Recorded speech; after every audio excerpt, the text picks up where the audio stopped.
रायगडावर शिवाजी महाराजांचा राज्याभिषेक आहे.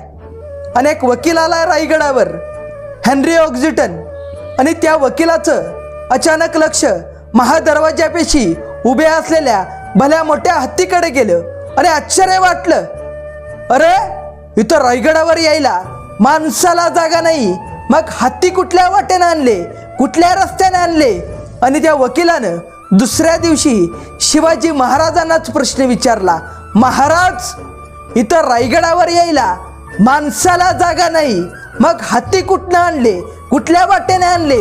आणि महाराजांनी त्याला हसत हसत उत्तर दिलं, आम्ही हत्ती आत्ता नाही आणले, आम्ही 10 वर्षापूर्वीच ही हत्तीची पिल्लं पालखीत घातली आणि इथं वर रायगडावर घेऊन आलो. म्हणजे एखाद्या गोष्टीचं आधी कसं नियोजन करायचं हे छत्रपती शिवाजी महाराजांकडनं शिकलं पाहिजे.